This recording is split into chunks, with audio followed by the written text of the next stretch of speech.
Buenos dias.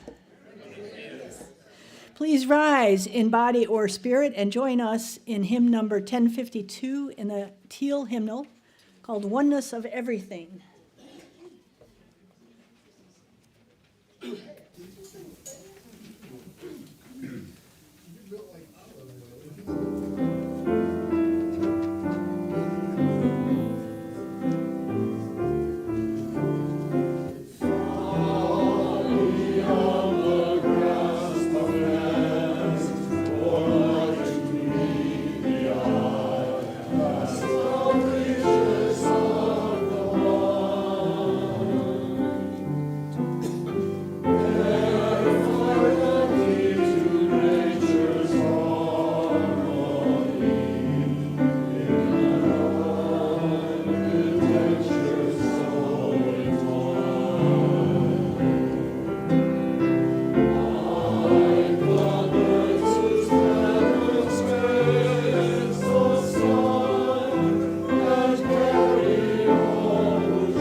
Welcome, bienvenido. My name is Lori Douglas. My pronouns are she, her, and hers. I am honored to be worship associate for this service of the Unitarian Universalist Fellowship of Charlotte County.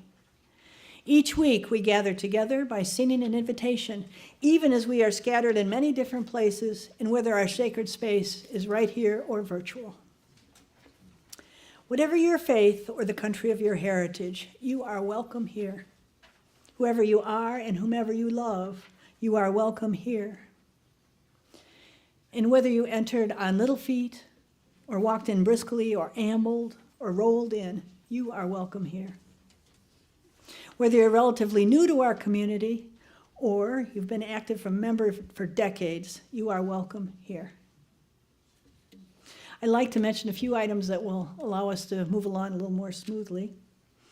We're being broadcast live on YouTube, as many of you know, and we will be available as a recording. It will be available as a recording on the UUFCC YouTube channel after the service. Consequently, for privacy concerns, it is our practice to use first names and last initials if necessary. It's a good time to put your phone in meditation mode. For those with us virtually, you may wish to have a chalice or candle for our chalice lighting ritual available. Finally, I'm thankful for all of the dedicated people who made this service and community possible. Please raise your hand if you decorated, cleaned, weeded, or did anything which made the sacred space and its surrounds a delight to behold. All right, look around you. There we go. Please raise your hand if you worked on the preparation or presentation of our service, from music to tech to administration to planning to working on the budget to copying the order of the service. Raise your hand. Look around. Yes, okay. All right, here you go. Have you brought food? Will you be eating food? Will you be moving furniture, cleaning up, or will you join in singing a song? Raise your hand. All right, looking better? Here we go. Have you greeted someone new today? Have you appreciated our artwork, or will you contribute to the collection today? All right, here we go. And finally, if you've made the effort to come to the service today, whether in person or virtually, to make up this vibrant community, raise your hand. Yay, and at home. If you're new here or returning from some time away, please stand or wave in body or spirit and state your first names and where you're from so that we can welcome you. Hey, hey. We have a special new person here. I'm Anna Skaggs. I'm the new Fellowship Office Administrator. Yay. Anna, come on, yeah.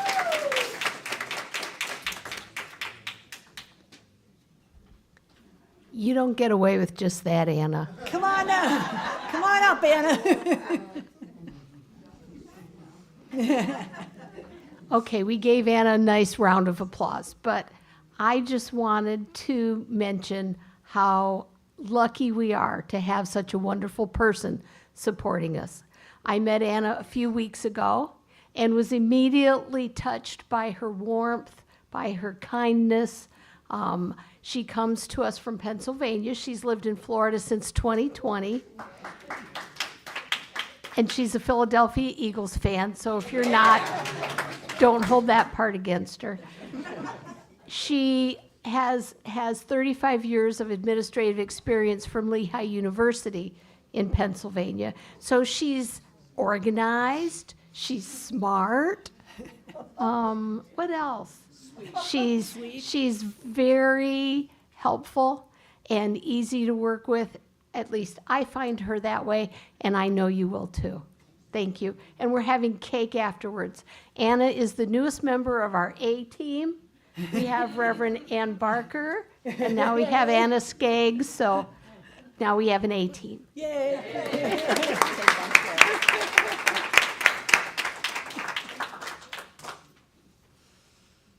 All right. Would you like to do a prelude for us, Ryan, please?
Thank you, Ryan. I feel like I've just been on a musical adventure. It was wonderful.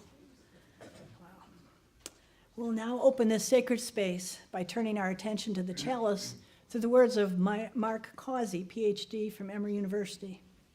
Mark's main current research interest is in the intersections of veganism, environmentalism, animal rights, and social justice. We light this chalice, spark of the original fire of creation, to remind us that we are all on this planet. The furred, the feathered, the finned, and the scaled, along with us featherless bipeds. We're all made of the same star stuff and all share a common destiny. We all share the same hopes of a life free from harm and suffering, and the same aspirations of love, happiness, and flourishing, being able to express our own unique natures and capacities the best way we can, or may. We are just that many diverse perspectives from which the whole is seen and experienced. We are inextricably intertwined, interconnected, and interdependent. And it is good. Now, while Dick comes up and lights our chalice here in the sanctuary, those of you at home, light your chalices. Please join me in reciting our affirmation. Love is the spirit of this fellowship, and service is its law.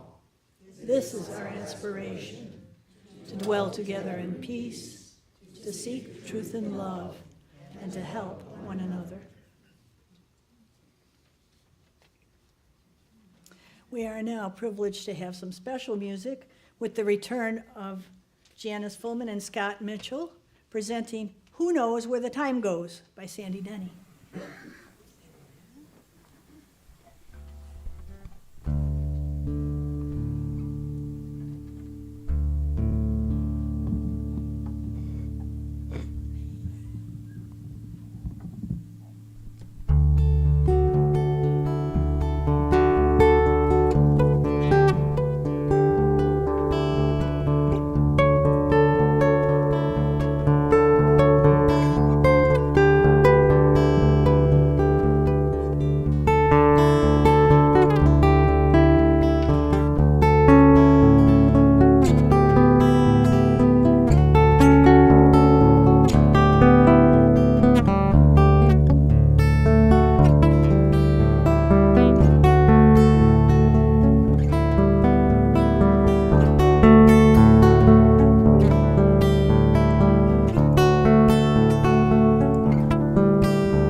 not count the time.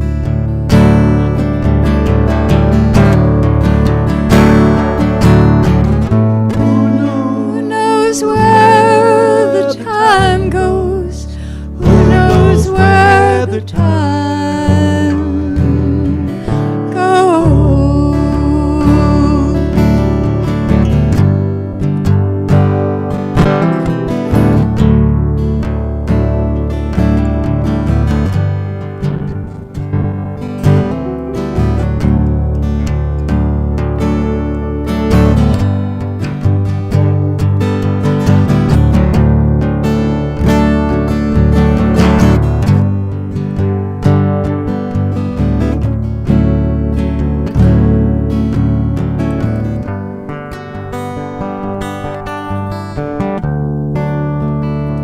I am not alone when my love is near.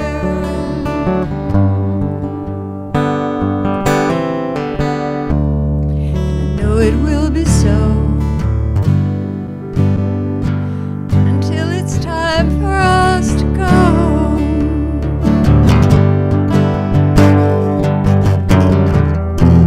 So come the storms of winter, and the birds in spring again. I do not fear the time.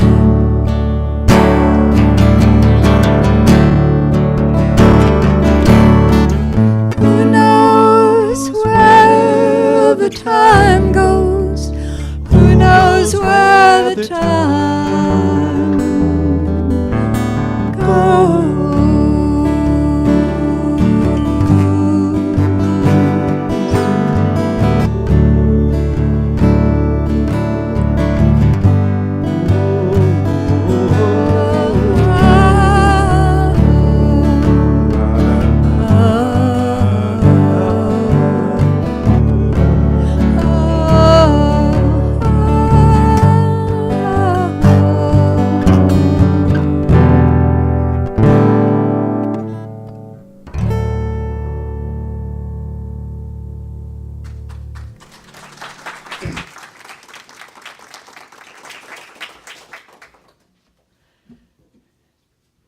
Thank you so much. I'm glad we had another opportunity to listen to you, Scott and Janice.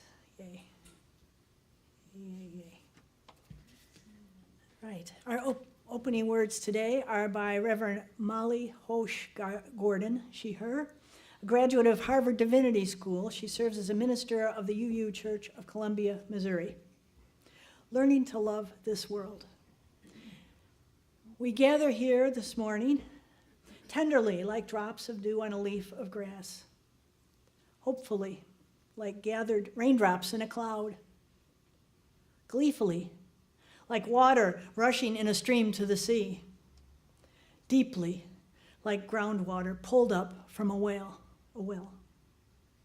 We gather from every direction for another year of growth and depth, another year of companionship and hope, another year of learning to love the world.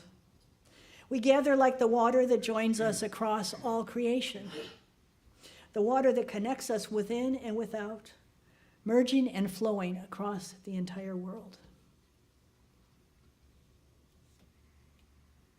We have a long tradition here at UUFCC of sharing our joys, sorrows, and life milestones by entering them into the Book of Life. These messages can be written in the red book in the back, which Mary is bringing up. And those at home are welcome to email your entries into Book of Life at uufcc.org by Saturday. We also embrace the tradition of dropping stones in the bowl. Thank you, Mary. The water symbolizes over there the community, and the stones represent your joy or sorrow. I will read the entries in the Book of Life first. We do have an entry today. A couple of them. Alan Buck, our past lunch bunch navigator, is recovering at home from a heart operation. He's doing well, and Casey send their greetings. That's from Ted. Thank you, Ted. April is Sexual Violence Awareness Month. Wear teal to show support and use. It is a conversation starter to raise awareness. That's Mary Lou. Thank you, Mary Lou. And attend the CARE events. P.S. Notice hymn books today are teal only. Yes. Nice catch there. CLEM, sad that I am leaving this week for home up north. Will miss all my friends, but promise to return in November. Great, Sally. Glad you were with us this far. Yay.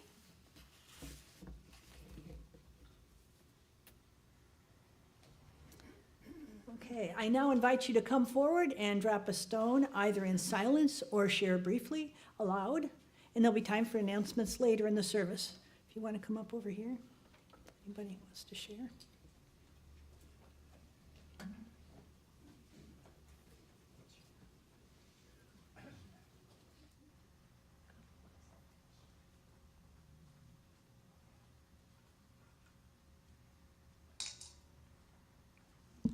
That stone is in memory of my husband, Jim. He would have been 76 today.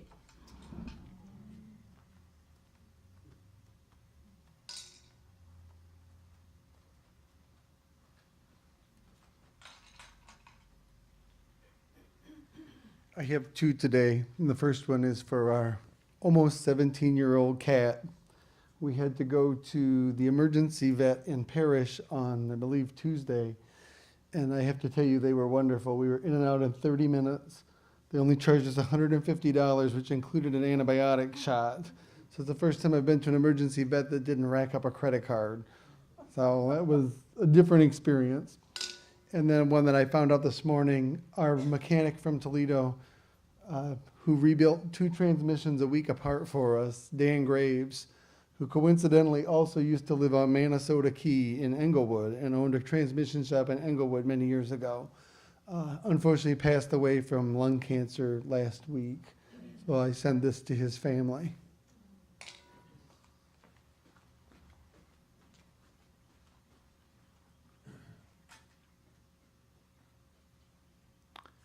Well, I remember last week I mentioned my mother's memorial birthday, so found out my stepsister had a birthday day after, but I was going to wish her happy Easter and happy birthday, and I found out she passed away, my stepsister Diane. Thank you.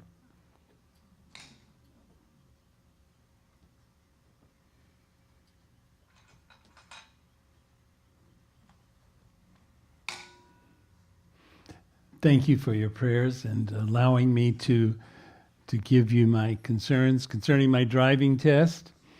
I passed. And I know the intention was swelling from all of us, and it helped, really.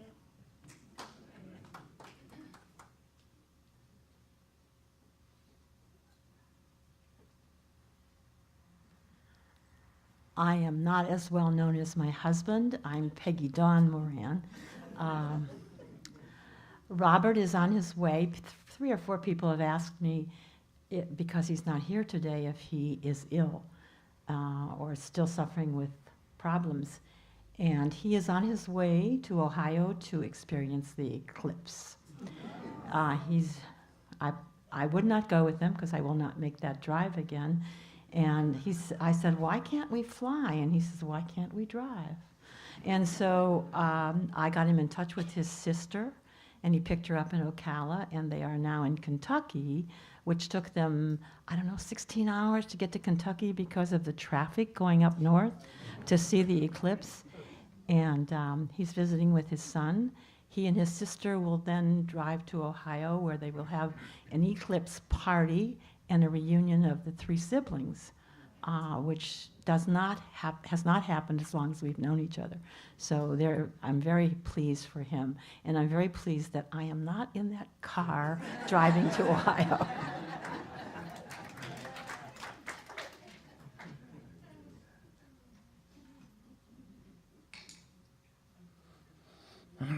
Good morning, I'm Patrick Keeham. I want to express a joy.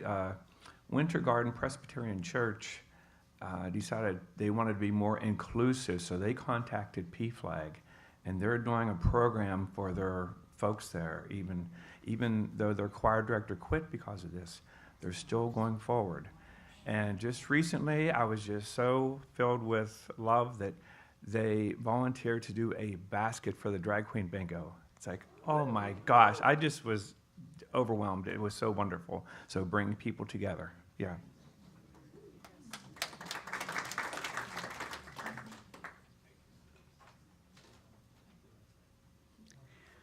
Last week, I made the request that maybe my meds would kick in, and I think they did this morning, so.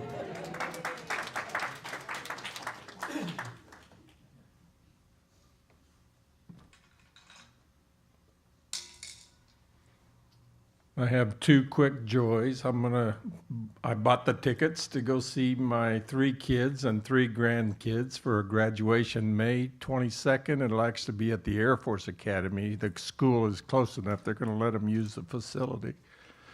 And they mentioned the sexual awareness. I'm gonna share this. I thought about sharing it with a veterans group, but I'm gonna start with you guys.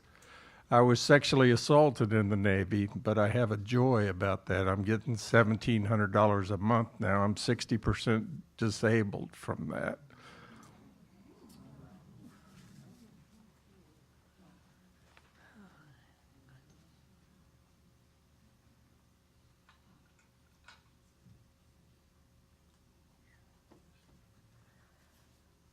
Wow, that blew me away. I have a joy. Quite a while ago, I was having a lot of leg pain, and I went to see a surgeon, and he suggested that I go to PT for strengthening my back before surgery. I did that. I worked my off, and when I went to the surgeon, I had no pain, so he canceled the surgery, so I don't have to have back surgery.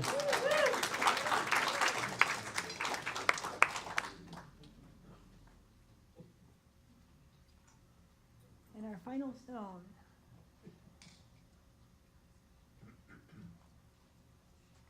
Each joy, concern, sorrow that has been shared here is sacred, not just to the person involved, but to all of us.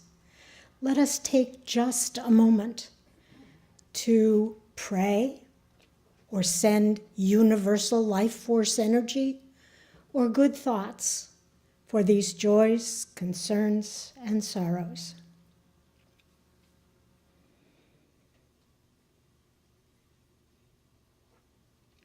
Blessed be.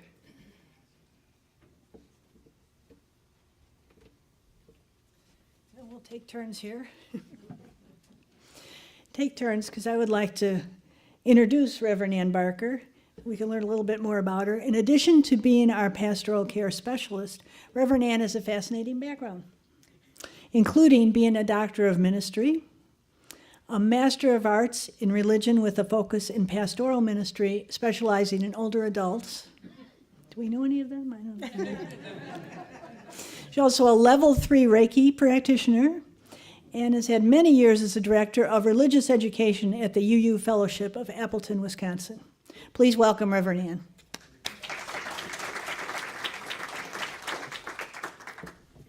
Just a word of explanation before I start speaking. The scarf I'm wearing this morning is my preaching scarf. It's not a stole, it's a scarf. It was made for me by members of the Appleton Fellowship on the occasion of my 10th anniversary with them. These are not orcas. They are Commerson's dolphins. They come from way down near Patagonia. They are my totem animal, and I'm still learning from them joy. The things you see dolphins do in the marine shows, they do that in the wild for no apparent reason other than sheer joy. I need to learn more about that. I walked about the campus in a sort of shell-shocked state, asking fellow students, did Professor Nelson really say the Exodus never happened? You know, thousands of Jews leaving Egypt with Pharaoh in hot pursuit. There is really no historic or extra-biblical or archaeological evidence to support that ever happening. They would look at me sadly and say, yes, that's what he said. Get over it. Then I began to ask myself, why is it so important to me? I really could not care less if all those Hebrews left Egypt. What was really important to me was that this story gave me hope and courage during a long and bitter divorce. When I could not tell myself the story anymore, my dear friends told it to me, reminding me that God was with me.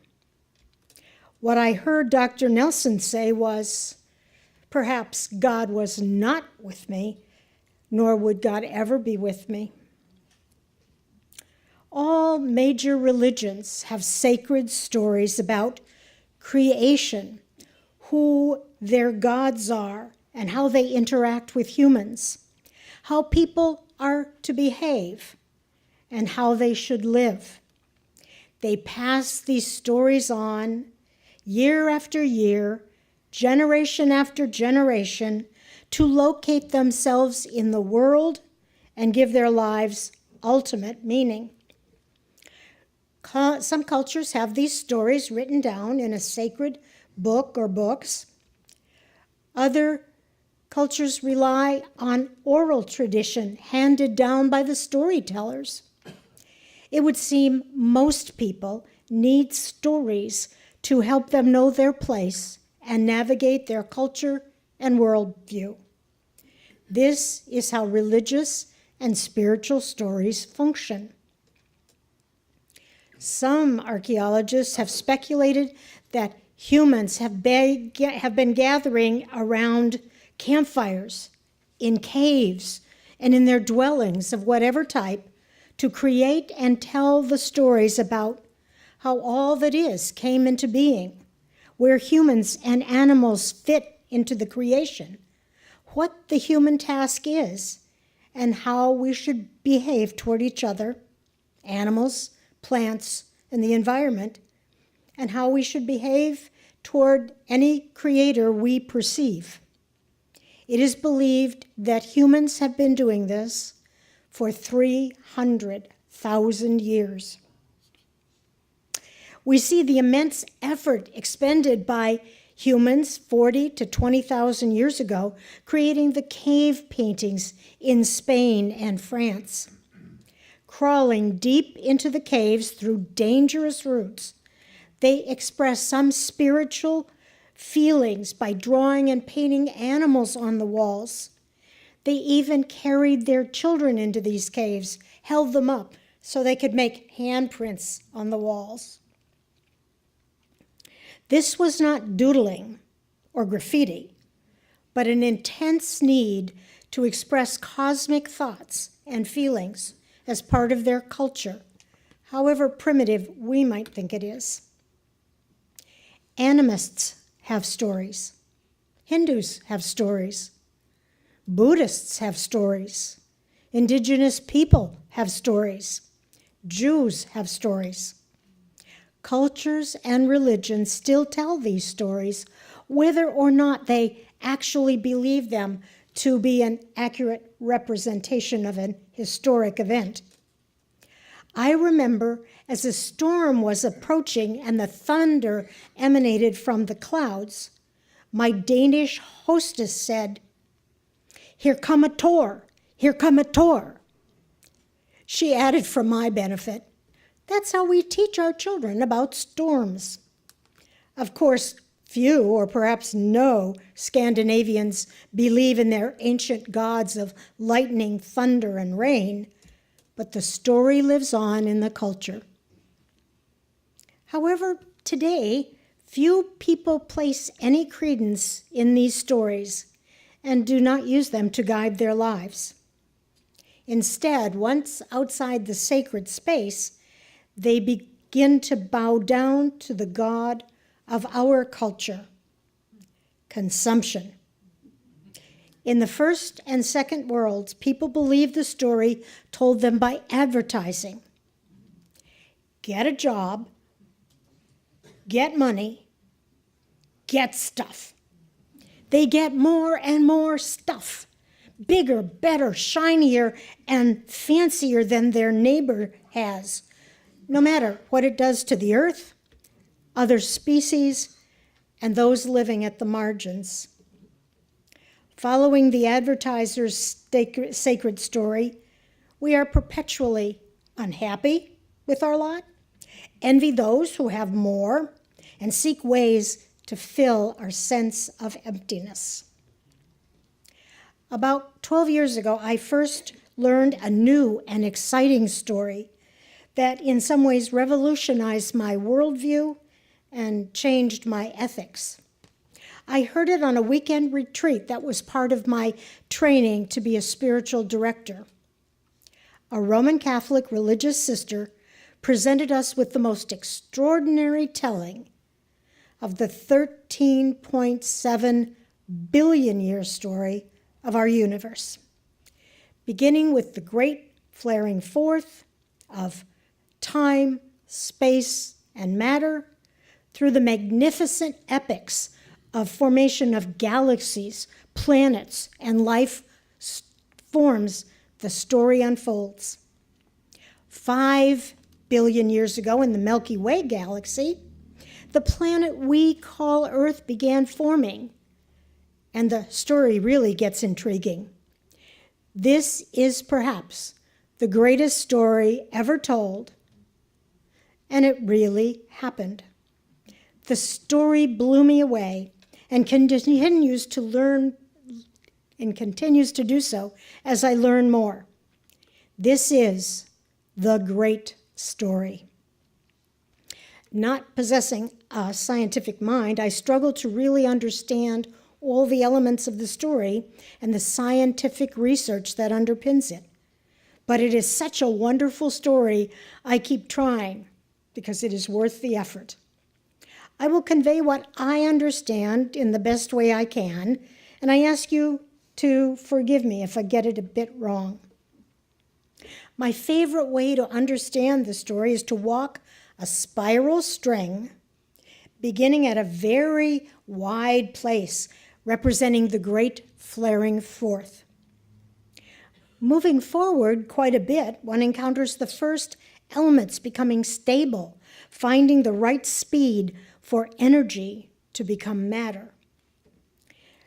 Then came the first atoms of hydrogen. On further, we encounter mother stars and the beginning of galaxies. Then came carbon, oxygen, and calcium. When our Earth was formed, things really started to rumble, as a lot happened to create our world. I won't recount it all this morning. Finally, after this long walk along the string, we get really close to the very tight center. Then, just moments ago in this timeline of Earth history, a bipedal creature comes on the scene 7 million years ago. With lots of fits and starts, humans started to develop the characteristics important for survival. Very gradually, these ancestors went from grunting and pointing to communicate with each other to primitive and then more sophisticated language. I suspect, long before language developed, they were awakening to the wonder around them. They talked and thought and talked. Then storytelling was born, and humans became more and more clever. If you don't know this amazing story, I suggest you Google thegreatstory.org or just get some books at the library. When 2 scientists at the Appleton Fellowship taught this story in a unit on how science informs us, They did amazing and creative things, one of which was that as each child entered the classroom, they sprinkled a little water with glitter in it on their heads and said, "You are stardust." Yes, each and every person in this room is stardust. Lawrence Krauss, theoretical physicist and cosmologist, wrote, quote, "Every atom in your body came from a star that exploded. And the atoms in your left hand may have come from a different star than your right hand." It is really the most poetic thing I know about physics.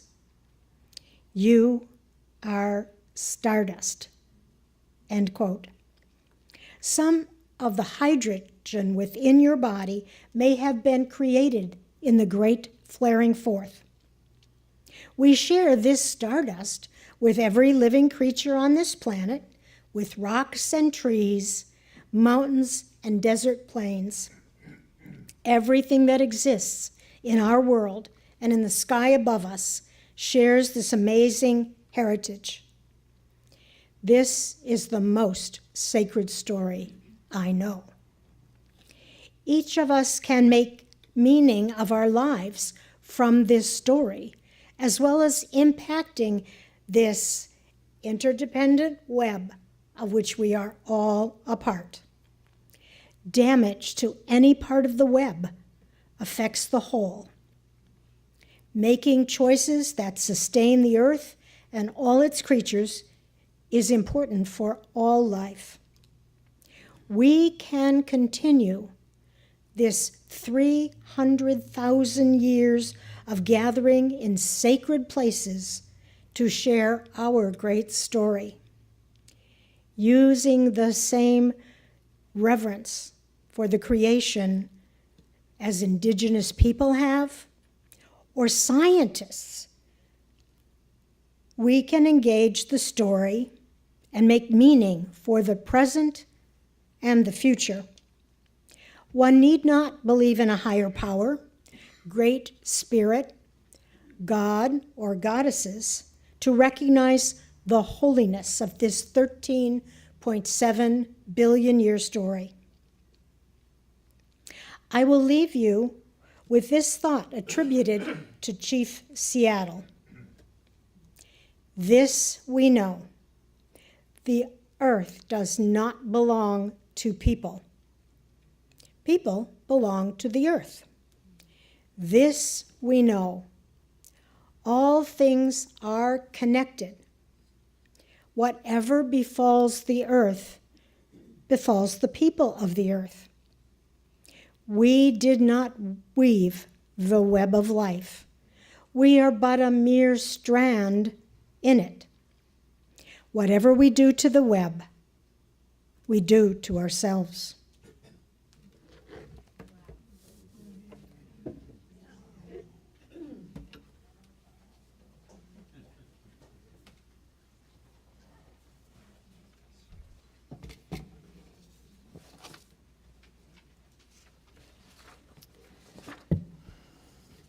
Wow.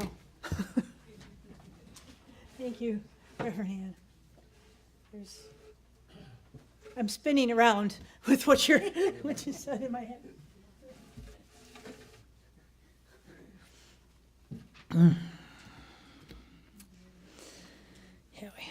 Please now rise in body or spirit and join us in hymn number 1051 as we settle back into our earthly mode here, called We Are. It's in the Teal hymnal.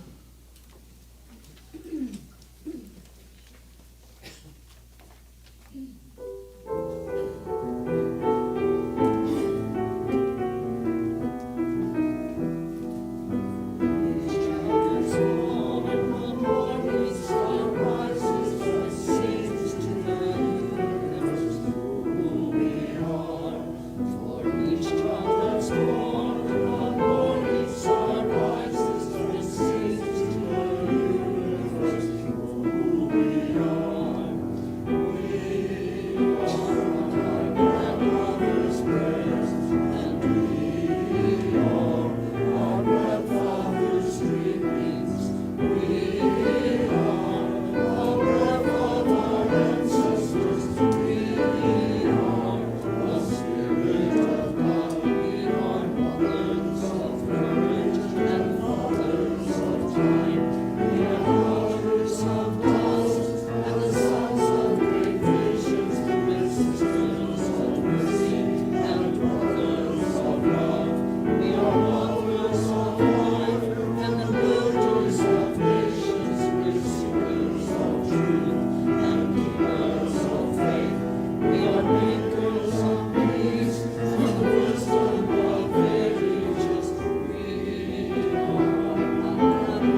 In our tradition, congregations exist because of the generous support of members and friends and because of all the stardust that falls.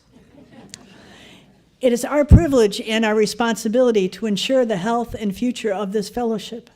To this end, your offerings support our ministry, whether by pledge or donation, and may be offered online, and it's not too late for pledges. There are several ways you can give. You can drop your donation in the baskets going around, and you can mail checks to the office or drop them in our mailbox, or call Anna to make other arrangements. We're also equipped to accept donations through the Venmo app. Payments can be made to UUFCC offering. Your generosity is always appreciated. And if you're here for the first time, do not feel obligated to give. Your presence is our gift.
Thank you, Ryan. That was lovely. And thanks to all who are supporting the work of this community. Now we have the life of the community, time to highlight UUFCC's special events and activities. Today I have the following announcements. First of all, I want to talk about the concert coming about Saturday, this coming Saturday, April 13th, right here from 3 to 4 p.m., is the piano concert with Cindy Steele and Jody DeSalvo. I have to tell you in the beginning, I kind of misunderstood what this was about, but now I understand, and I'm looking forward to this concert immensely. Cindy is the person that donated this beautiful instrument here, and she's known for art, song, and opera and musical theater, so she's going to be fun, and she'll be accompanied by her friend Jody DeSalvo of the Naples Symphony. So April 13th, next Saturday, that'll be a fun one.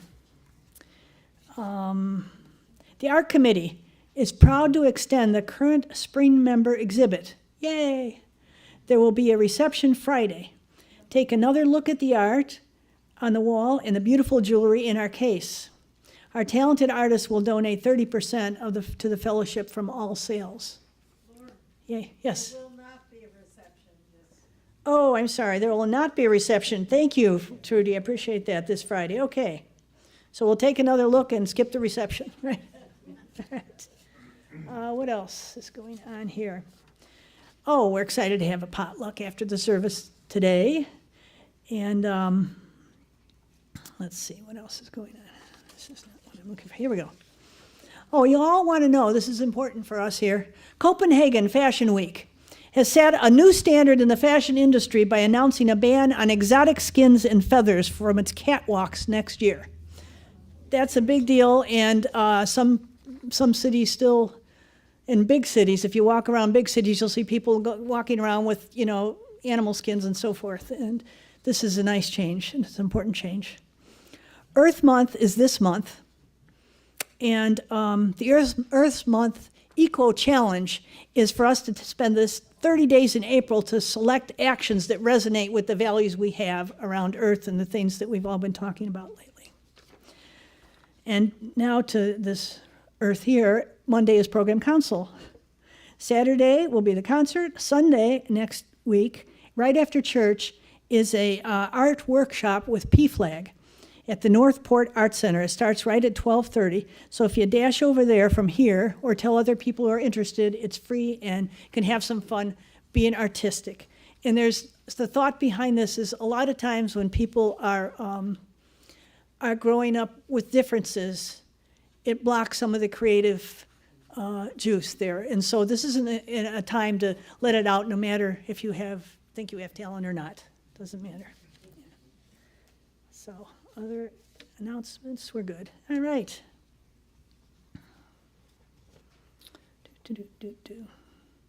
Oh, don't forget the website. For those of you who haven't seen our marvelous website, Laura A. and Laura L. put that together and put a lot of work into it and changes regularly.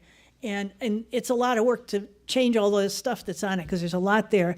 And our events are there, and you can look at all the previous UUFCC work services there too. So there's links to everything. Help yourselves. All right. Our closing words are by Albert Einstein. A human being is a part of the whole called by us the universe. But we experience ourselves, our thoughts, and our feelings as something separated from the rest. A kind of optical delusion of our consciousness. This delusion is a kind of prison for us, restricting us to our personal desires and to affection for just a few persons nearest to us. Our task must be to free ourselves from this prison by widening our circle of compassion, to embrace all living creatures and the whole nature in its beauty. Now we will extinguish this chalice and the ones at home but not the light of hope, we know, the fire of commitment and the warmth of our community. Fire of commitment, warmth of our community. Thank you. Yes. Reverend Ann?